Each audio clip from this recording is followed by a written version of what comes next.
السلام علیکم ورحمۃ اللہ وبرکاتہ۔ مجلس اتحاد المسلمین کی جانب سے مرحوم قائد سالار ملت نے شہر حیدرآباد میں جو گورنمنٹ کے اردو مدارس یا اردو سکولز کو مضبوط کرنے کا ایک پروگرام بنایا، اور مرحوم قائد سالار ملت نے کئی لوگوں سے مشورے کیے، ماہرین کو بلایا، اس گورنمنٹ اردو سکول کے ذمہ داروں سے ہم نے گفتگو کی۔ اس کے بعد مرحوم قائد سالار ملت نے فیصلہ لیا کہ مجلس اتحاد المسلمین کی جانب سے شہر حیدرآباد میں جو اردو سکولز چلائے جاتے ہیں ان میں پڑھنے والے طلباء اور طالبات کو مجلس اپنی طرف سے پڑھنے والے بچے اور بچیوں کو ان کو ایک اسکول کا بیگ دے گی، جس میں نوٹ بکس، کمپاس باکس ہوگا۔ پھر یہ بھی طے کیا گیا کہ SSC کی 10ویں جماعت کی امتحان کی فیس بھی ان اسکول میں پڑھنے والے طلباء و طالبات کی مجلس اسکول کی فیس دے گی۔ تیسرا یہ طے کیا گیا کہ جو کوئی بھی ان اردو سکولز میں پڑھ کر SSC میں بہترین نتیجے لے کر آتے ہیں ان کو کیش ریوارڈ دیا جائے گا، رقمی انعام دیا جائے گا۔ اور پھر یہ بھی طے کیا گیا کہ جو سکول میں 100% SSC کا نتیجہ ہوگا، اس سکول کے ہیڈ مسٹرز یا ہیڈ ماسٹر اور ٹیچروں کو بھی ایک کیش ریوارڈ یا رقمی انعام دیا جائے گا۔ پھر آگے چل کر یہ طے کیا گیا اس کے 1 سال 1.5 سال کے بعد یا 2 سال کے بعد کہ ہم لوگ 10ویں جماعت میں جو طلباء اور طالبات SSC کا امتحان لکھیں گے ان کے لیے ایک آل ان ون گائیڈ بنا کر ان کو مفت دیا جائے گا، جس میں ماضی کے امتحانوں کے پیپرز رہیں گے، اس کے جواب بھی رہے گا۔ تو الحمدللہ مرحوم قائد کی دوراندیشی تھی، سالار ملت کی یہ کوشش تھی جو آج الحمدللہ ہم لوگ کوشش کر رہے ہیں اس کو اچھی طرح سے انجام دینے کے لیے۔ کیونکہ اکثر مجلس اتحاد المسلمین سے لوگ یہ سوال کرتے تھے کہ سلطان صلاح الدین اویسی نے اور مجلس اتحاد المسلمین نے میڈیکل انجینئرنگ کالج کا قیام عمل میں لایا، پھر اس کے بعد MBA MCA school of architecture, B pharmacy, MBA in hospital management کا قیام مرحوم قائد سالار ملت نے کیا۔ تو لوگ ہم سے سوال کرتے تھے کہ بنیادی تعلیم کے میدان میں مجلس کو بھی کچھ کرنا چاہیے۔ تو الحمدللہ پچھلے 17 سال سے یہ اسکیم کامیابی سے چل رہی ہے، اور پھر اس کا ایک ٹرسٹ بنایا گیا ہے جس کا نام مجلس چیریٹی ایجوکیشن ریلیف ٹرسٹ ہے، اور اس ٹرسٹ میں ہر سال ہم عوام سے یہ اپیل کرتے ہیں کہ اس ٹرسٹ میں اپنی طرف سے جو بھی پیسے دے سکتے وہ دیں، اور جو پیسہ اس ٹرسٹ میں جمع ہوتا ہے اس سے مجلس اتحاد المسلمین اس طرح کا کام یہ گورنمنٹ کے اردو سکولز میں جو طلباء اور طالبات، بچے اور بچیاں پڑھتی ہیں ان کو یہ تمام چیزیں دی جاتی ہیں، اور اسی کے تحت جشن رحمت اللہ عالمین کا بھی انعقاد عمل میں لایا جاتا ہے۔ اور ساتھ ہی ساتھ اب تلنگانہ میں جتنے بھی گورنمنٹ کے اردو سکولز یا مدارس ہیں وہاں پر مجلس اتحاد المسلمین کی جانب سے ہر سال MLAs جا کر مختلف ضلع کے شہروں میں جا کر وہاں پر آل ان ون گائیڈ مفت مجلس اتحاد المسلمین کی طرف سے دیا جاتا ہے۔ تو یہ کام مجلس اتحاد المسلمین گورنمنٹ کے اردو سکولز کے لیے پڑھنے والے بچے اور بچوں کے لیے کر رہی ہے، اور ساتھ ہی ساتھ آپ یہ بھی جانتے ہیں کہ ان گورنمنٹ اردو سکولز میں پڑھنے والے 99% بچے اور بچیوں کا تعلق مسلمانوں سے ہوتا ہے، تو اور آپ جانتے ہیں، یہ دنیا بھی جانتی ہے کہ تعلیم کے میدان میں مسلمان بہت پیچھے ہیں، چاہے وہ لٹریسی ریٹ ہو یا پھر ڈراپ آؤٹ ریٹ ہو،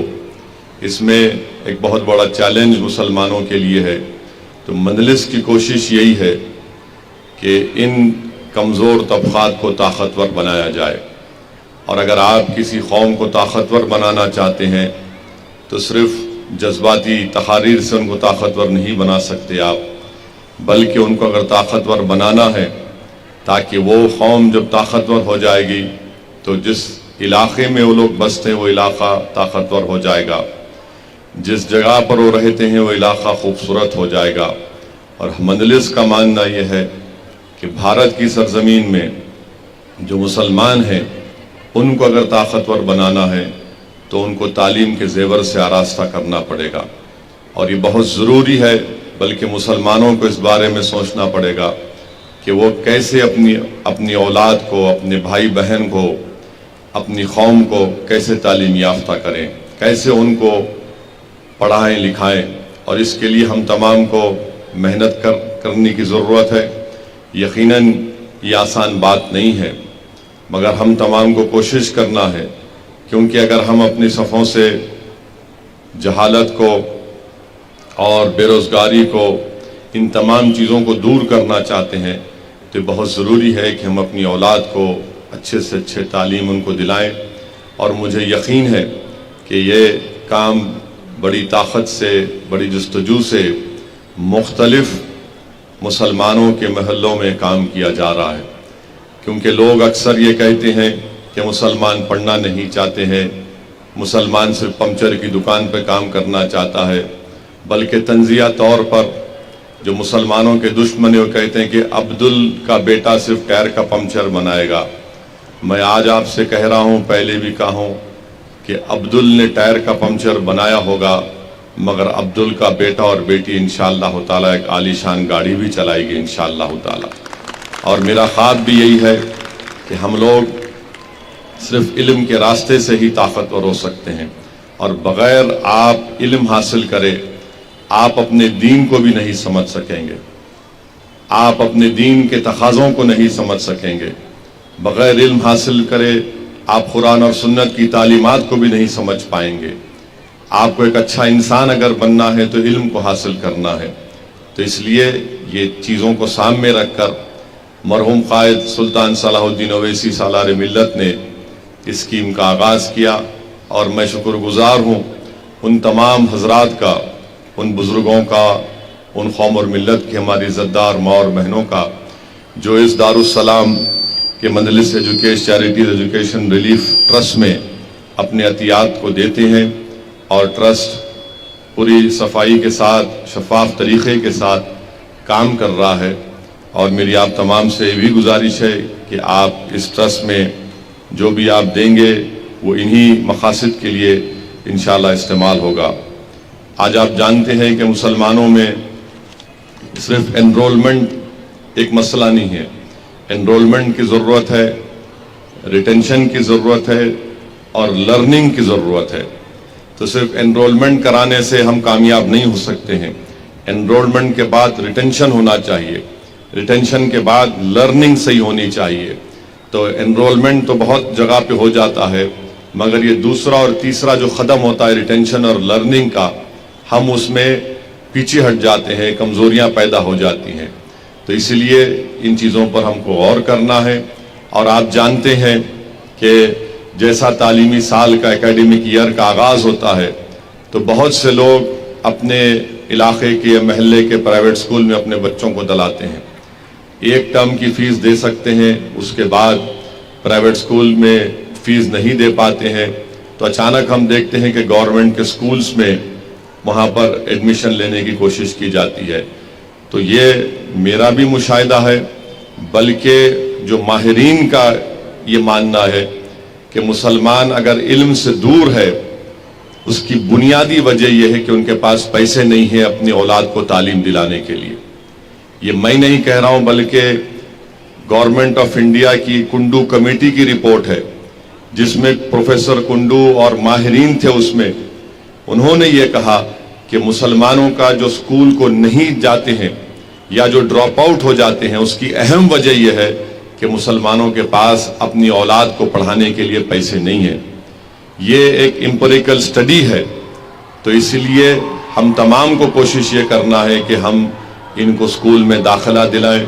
جس کو اللہ نے دولت دی ان کی بھی ذمہ داری ہے کہ صرف یہ نہ سمجھیں کہ بھائی میں نے زکوٰۃ نکال دی ہے۔ اللہ نے آپ کو دولت دی، صدقہ دیجئے اپنے ماں باپ کے نام پر، تاکہ کسی غریب کے بچے پڑھ سکیں، چاہے وہ مسلمان ہو یا دلت ہو، کوئی بھی ہو۔ کیونکہ اگر ہم اس ملک کو طاقتور بنانا چاہتے ہیں تو صرف نعروں سے یا پھر یہ اس طرح کے راشٹروادی باتوں سے کوئی ملک طاقتور نہیں ہوتا۔ ملک طاقتور ہوگا، راشٹرواد طاقتور ہوگا، ملک کے قوت بنے گا جب یہاں پر غریب جو ہیں، چاہے مسلمان ہو، دلت ہو، آدیواسی ہو، جن میں تعلیم کا فقدان ہے، جن میں سب سے زیادہ غریبی ہے، ان کو ہم طاقتور بنائیں، اور طاقتور بنانے کے لیے ان کو علم سے جوڑنا ضروری ہے۔ تو یہ مجلس اتحاد المسلمین کی طرف سے کوششیں کی جا رہی ہیں، اور میں یہ بات بھی کہنا ضروری سمجھتا ہوں کہ آندھرا پردیش میں اور تلنگانہ ریاست میں جو 4% کا ریزرویشن ہے، وہ 4% کا ریزرویشن جس سے مسلمانوں میں جو بیکورڈ کاسٹ ہیں، مسلمانوں میں 90% لوگ بیکورڈ کاسٹ کے ہیں تلنگانہ اور آندھرا میں، ان کو جو ریزرویشن دیا جا رہا ہے، جس سے بہت فائدہ مسلمانوں کے ان بیکورڈ کاسٹ کو ہوا ہے۔ ہم یہ امید کرتے ہیں اور ہم اس بات کا مطالبہ کرتے ہیں کہ تلنگانہ کے چیف منسٹر کے چندر شیکھر راؤ اور آندھرا پردیش کے چیف منسٹر جگن موہن ریڈی، جو سپریم کورٹ میں یہ کیس آیا ہے کانسٹیٹیوشن بینچ کے سامنے، وہ بہترین سے بہترین لیگل ٹیم کو تیار کریں گے اور اس کا دفاع کریں گے، اور ان کی پوری کوشش ہونی چاہیے کہ ہم سپریم کورٹ کے سامنے مسلمانوں میں جو بیکورڈ کاسٹ ہیں ان کے پسماندگی کا ڈیٹا سپریم کورٹ کے سامنے رکھیں۔ اور تلنگانہ میں سدھیر کمیٹی کی رپورٹ ہے، تلنگانہ کی سدھیر کمیٹی کی رپورٹ پورے اعداد و شمار اور ڈیٹا امپیریکل ایویڈنس جس کو کہتے ہیں، جس سے یہ بات صاف طور پہ ظاہر ہوتی ہے کہ تلنگانہ کے مسلمانوں کو ریزرویشن تحفظات اس لیے ملنے چاہیے کیونکہ وہ سوشلی اور ایجوکیشنلی بیکورڈ ہیں، وہ تعلیمی اور سماجی طور پر پسماندہ ہیں۔ اس بنیاد پر، اس ڈیٹے کی بنیاد پر تلنگانہ اور آندھرا پردیش میں مسلمانوں کو ریزرویشن ملنا چاہیے۔ اور اس سلسلے میں نے چیف سیکرٹری سے بات چیت کی، ان سے ملاقات کی، اور ان سے بار بار حکومت کو توجہ بھی دلا رہا ہوں۔ تو چیف سیکرٹری نے مجھ سے یہ کہا ہے کہ سپریم کورٹ میں ڈیویڈی صاحب، دھون صاحب اور سینئر وکلاؤں کا تلنگانہ کی حکومت نے ان کو بحیثیت اپنا وکیل مقرر کیا ہے۔ تو میں نے حکومت سے یہ بھی کہا ہے کہ جو پروفیسر گوپال صاحب ہیں، جنہوں نے ایک بہترین بحث کی یہ 10% اکنامک ویکر سیکشن کے ریزرویشن کے خلاف، ان کو بھی رکھا جائے۔ تو حکومت نے مجھ سے وعدہ کیا ہے کہ ان کو بھی رکھیں گے۔ ساتھ ہی ساتھ میں نے تجویز بھی دی کہ MR شمشاد صاحب کو اور نظام پاشا صاحب کو اس لیگل ٹیم کا حصہ بنایا جائے، کیونکہ اگر ہم اپنی طاقتور لیگل ٹیم نہیں بنائیں گے تو خدا نخواستہ ایسا نہ ہو کہ ہم یہ 4% تحفظات سے خدا نخواستہ ہم اس کو کھو دیں۔ تو اس لیے بہت ضروری ہے کہ تلنگانہ کی حکومت، تلنگانہ کے چیف منسٹر اور آندھرا کے چیف منسٹر ان ریاست کے جو مسلمانوں میں جو بیکورڈ کلاس ہیں، جو جن کا ایجوکیشنلی اور سوشلی بیکورڈ ہیں، ان کے لیے پوری کوششیں کرنا ہے۔ ہم بھی حکومت پر دباؤ ڈال رہے ہیں، ہم بھی حکومت سے نمائندگی کر رہے ہیں کہ آپ اس کیس میں بہترین اس کا دفاع کریے، اور تلنگانہ کے مسلمانوں میں جو بیکورڈ کاسٹ ہیں ان کو جو 4% تحفظات مل رہا ہے، جس سے ہم دیکھ رہے ہیں کہ گورنمنٹ کے میڈیکل کالج میں، گورنمنٹ کے انجینئرنگ کالج میں، گورنمنٹ کے ڈگری کالج میں، گورنمنٹ کے MA کے کالجز میں، ٹیچرز میں، پولیس کے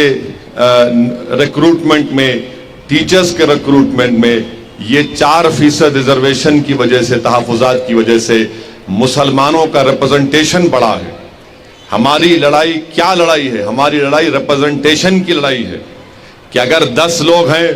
تو اس میں ہماری کتنا ریپرزنٹیشن ہے، ہماری کتنی نمائندگی ہے۔ یہ لڑائی مجلس اتحاد المسلمین کی ہے۔ ہم اپنا حصہ چاہتے ہیں، ہم اپنا حصہ لے کر رہیں گے انشاءاللہ تعالی۔ یہ لڑائی مجلس کی ہے، اور یہ لڑائی کا آغاز مجلس اتحاد المسلمین جو فخر ملت عبدالواحد اویسی نے مجلس اتحاد المسلمین بنائی تھی، جب سے ہماری لڑائی ہے کہ مسلمانوں کو بھارت میں ان کا حصہ ملنا چاہیے، ریپرزنٹیشن ملنا چاہیے۔ اور ریپرزنٹیشن اس وقت ملے گا جب ہم پڑھیں گے،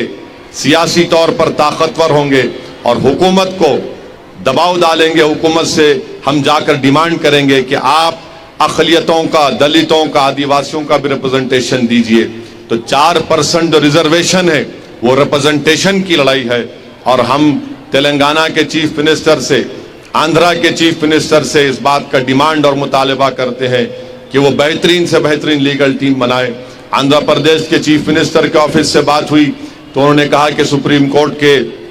جو نامور وکیل ہیں جناب کپل سبل صاحب کو انہوں نے اپنی لیگل ٹیم میں اپنے وکیل کے طور پر اس کیس لڑنے کے لیے ان کی سروسز کو حاصل کیا۔ تو یہ بہت بڑی لڑائی ہے۔ تلنگانہ اور مسلمانوں کے ریزرویشن ایک زندگی اور موت کا مسئلہ ہے، تو اس لیے حکومت کو اس کو سیریس لینا چاہیے، بلکہ حکومت بار بار اس پر توجہ لیں۔ ہم تو اپنی طرف سے ہر مقام پر جا کر، چاہے چیف سیکرٹری ہو، چیف منسٹر کا دفتر ہو، متعلقہ منسٹر ہو، ان سب سے ہم اس بات کو کہہ رہے ہیں کہ اس کو سیریس لیجئے۔ یہ سپریم کورٹ میں ہمارا کیس ہے، یہ مسلمانوں کے مستقبل کا مسئلہ ہے، کیونکہ یاد رکھیے ریزرویشن ایک ریپرزنٹیشن کی لڑائی ہے اور ہم کو ہمارا حصہ ملنا چاہیے۔ اور آخر میں کہوں گا کہ آج کا جو فنکشن ہے اس میں الحمدللہ 2022 میں ایس ایس سی کے امتحان کی فیس 2147 طلباء اور طالبات کو دی گئی، اور ایجوکیشن کٹ جو ہے وہ سپٹمبر 2022 میں آج اور کل اور پرسوں انشاءاللہ 14,000 طلباء اور طالبات کو ایجوکیشن کٹ دیا جائے گا، جس کی ٹوٹل کاسٹ لاگت ہے 62,18,000۔ اور آپ جانتے ہیں کہ جب سے سالار ملت نے سلطان صلاح الدین اویسی نے اسکیم کا آغاز کیا، 17 سال میں ہم نے 1,56,400 اسٹوڈنٹس کو ایجوکیشن کٹ دیا، 34,955 یعنی 34,955 اسٹوڈنٹس کے ایگزام کی فیس دی، اور ایس ایس سی ٹاپرز میں جو کیش ریوارڈ دیا وہ 3,207 3,207 بچے اور بچوں کو دیا۔ آل ان ون ہم نے 98,000 اب تک آل ان ون پورے تلنگانہ میں ہم نے دیے ہیں۔ تو اب تک 2005 سے سپٹمبر 2022 تک جو اس اسکیم میں مجلس نے پیسے خرچ کیے ہیں وہ 7,11,700 روپیے ہیں، اور 17 سال میں جو طلباء اور طالبات کو جس سے اسکیم سے فائدہ ہوا ہے وہ ہے 2,92,562 اسٹوڈنٹس کو۔ یہ مجلس اتحاد المسلمین کا کارنامہ ہے۔ الحمدللہ مجلس صرف جذباتی باتیں نہیں کرتی، یہ کام بھی کرتی ہے۔ تو مجلس کے مخالفین جو ہم پر انگلیاں اٹھاتے ہیں وہ انگلیاں اٹھائیں، مگر یاد رکھو یہ جو اس دارالسلام تاریخی دارالسلام میں یہاں پر ایک سیاسی دفتر بھی ہے، اور صرف سیاسی دفتر میں سیاست کے فیصلے نہیں کیے جاتے بلکہ غریبوں کی آواز کو، غریبوں کی تکالیف کو بھی سنا جاتا ہے۔ اسی دارالسلام کے کمپاؤنڈ میں ایک بڑی عالی شان انجینئرنگ کالج کی بلڈنگ ہے جس میں بچے اور بچیاں پڑھتے ہیں، ایم بی اے اور ایم سی اے کالج کی بلڈنگ ہے، school of architecture B pharmacy کی بلڈنگ ہے۔ یہ دارالسلام آپ کے اتحاد کی نشانی ہے، یہ دارالسلام آپ کے آنسوؤں کی، آپ کے خون کی، آپ کی تکالیف کی ایک نشانی ہے۔ یہ دارالسلام اور مجلس اتحاد المسلمین آپ کی ایک طاقت ہے، اور آپ کے خوابوں کو پورا کرنے کے لیے یہ دارالسلام کا قیام عمل میں لایا گیا تھا۔ یہ مجلس اتحاد المسلمین جو لڑ رہی ہے غریبوں کے اور کمزوروں کے حقوق کے لیے، ان کے ریپرزنٹیشن کے لیے، اس میں ہمارے بزرگوں نے اپنا سب کچھ دیا، اپنا خون، اپنا پسینہ، اپنی دولت، اپنی جوانی، اپنی تکالیف اٹھاتے ہوئے اس جماعت کو اس مقام پر لایا۔ میں آج کے اس دن یہاں پر ٹھہر کر ان تمام بزرگوں کو سلام کرتا ہوں اور ان تمام مرحومین کے لیے دعائے مغفرت بھی کرتا ہوں، اور ان بچوں سے، ان نوجوانوں سے اپیل کر رہا ہوں کہ آپ کو اس لڑائی کو آگے لے کر بڑھنا پڑے گا۔ یہ مستقبل کی لڑائی مجلس آج لڑ رہی ہے، آپ کے لیے لڑ رہی ہے، تاکہ آپ طاقتور بنے۔ اور مجھے یقین ہے کہ یہاں پر ان گورنمنٹ اردو میڈیم سکولز میں جو بچے اور بچیاں پڑھ رہی ہیں، انشاءاللہ تعالی وہ ضرور آسمان کی بلندیوں تک پہنچیں گے، بھارت کو ایک طاقتور ملک بنائیں گے، وہ اپنے خوابوں کو پورا کریں گے، اور مجلس اتحاد المسلمین آپ کے خوابوں کو پورا کرنے کے لیے آپ کے ساتھ کھڑی ہے۔ بس آپ محنت کریے، پڑھیے، لکھیے، اور یاد رکھیے مسلمانوں کو اگر طاقتور بننا ہے بھارت میں تو آپ کو تعلیم حاصل کرنا پڑے گا۔ یاد رکھو، تعلیم کے بغیر ہم کچھ حاصل نہیں کر سکیں گے۔ اچھا مسلمان بننا ہے تو اچھا انسان بننا پڑے گا، اور اچھا انسان بننے کے لیے آپ کو علم حاصل کرنے کی بہت بڑی ضرورت ہے۔ یہ چند باتیں میں آپ تک کہا ہوں۔ اب انشاءاللہ تعالی میری ان تمام کاؤنٹرز پر جو لوگ ذمہ دار ہیں، مجلس کے اراکین ہیں، میری ان سے اپیل ہے کہ وہ فوراً ایجوکیشن کٹ کو دینا شروع کر دیں، تاکہ جلد سے جلد ہمارے طلباء اور طالبات اور اسکول کے جو ذمہ دار اساتذہ آئے ہیں وہ اپنے اپنے اسٹوڈنٹس کو لے کر واپس اپنے اسکول کو جا سکیں۔ بہت بہت شکریہ۔ السلام علیکم ورحمۃ اللہ وبرکاتہ۔